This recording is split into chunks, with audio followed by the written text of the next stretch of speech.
Nellore rural నియోజకవర్గ పరిధిలోని 1వ డివిజన్ నవలాకుల తోటలోని దొరతోపు కాలనీ అంబేద్కర్ నగర్లో సంక్రాంతి పండుగ సందర్భంగా గత 15 సంవత్సరాల నుంచి నిర్వహిస్తున్న ఈ ముగ్గుల పోటీలు ఈ సంవత్సరం కూడా 1వ వార్డు ప్రజల సహకారంతో అట్టహాసంగా నిర్వహించడం జరిగిందని 1వ డివిజన్ తెలుగుదేశం పార్టీ అధ్యక్షులు ఎన్డి జావేద్ ఈ సందర్భంగా తెలియజేశారు. రాబోయే సంవత్సరంలో కూడా ఇంతకు భిన్నంగా ముగ్గుల పోటీలు నిర్వహించడం జరుగుతుందని జావేద్ తెలిపారు. అదేవిధంగా 1వ డివిజన్ ప్రజలు, దొరతోపు కాలనీ ప్రజలు, rural MLA Kotamreddy Sridhar Reddy, Telugu Desam party నాయకులు కోటమిరెడ్డి గిరిధర్ రెడ్డికి భోగి, సంక్రాంతి, కనుమ పండుగ శుభాకాంక్షలు తెలియజేశారు. ఈ కార్యక్రమంలో ఎండి జావేద్తో పాటు తెలుగుదేశం పార్టీ కార్యకర్తలు జానకి రామయ్య, సుబ్బరామయ్య, శేషు, రాజా, షరీఫ్, పురుషోత్తం, పెంచలయ్య, సుబ్రహ్మణ్యం, గోపి, బాబు, రాజేష్, రమణ, మునిరత్నం, షాహుల్, ముజహర్, రమేష్, శ్రీకాంత్, వంశీ, ఇమాం హుస్సేన్, ఖాజా మొహిద్దీన్, మోహన్, సర్దార్, రాము, పద్మ, తెలుగుదేశం పార్టీ నాయకులు, కార్యకర్తలు తదితరులు పాల్గొన్నారు.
దానా వాళ్ళేనా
పోదు ఇప్పుడు ఇట్లా అవదు కదా ఈ లాస్ట్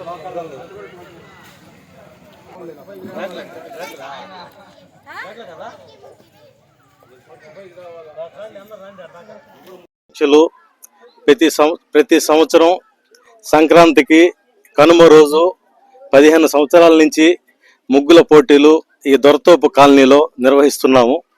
ప్రతిసారి ఒకదానికి మించి ఒకరు రోజు రోజు ఎక్కువ అవుతున్నారే కానీ ఎక్కడ తగ్గే ప్రసక్తి కనిపించట్లా. అదేవిధంగా ఈరోజు మా నవలాకుల గార్డెన్స్ కానివ్వండి, అదేవిధంగా మా రూరల్ ఎమ్మెల్యే కోటంరెడ్డి సేదరెడ్డి గారు మరి గిరిధర్ రెడ్డి గారి సహకారాలతో ఇంకా ముందుకి వీళ్ళని డెవలప్ చేయాలని చెప్పి, అదేవిధంగా తొందరలో అభివృద్ధి పండుగ ఒకటి వస్తుంది. మళ్ళీ ఇవన్నీ జనాలతో అమేకమై ఈరోజు కలిసి పండుగ చేసుకోవటం జరుగుతుంది ప్రతి సంవత్సరం. ఇదే విధంగా ప్రతి సంవత్సరం వీళ్ళ ఆనందంలో ఒక భాగస్వామిగా నేను కూడా కలవాలని, కలిసి చేసుకోవాలని చెప్పి ఉద్దేశంతో వీళ్ళందరితో కలిసి నేను పోతున్నాను.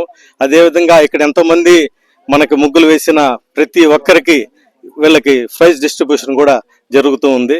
అదేవిధంగా మళ్ళా నేను కనుమ శుభాకాంక్షలు నవలాగుతోట గ్రామ ప్రజలకు, మా ఎమ్మెల్యే కోటంరెడ్డి శ్రీధర్ రెడ్డి గారికి, మా గిరిధర్ రెడ్డి గారికి తెలియజేసుకుంటున్నాను. నా పేరు ఎండి జావేద్. నేను 1వ డివిజన్ తెలుగుదేశం పార్టీ అధ్యక్షుడిని. ఆధ్వర్యంలో నేను ప్రతి ఒక్క కార్యక్రమాన్ని ముందుకు తీసుకొని వెళ్తా ఉన్నాను.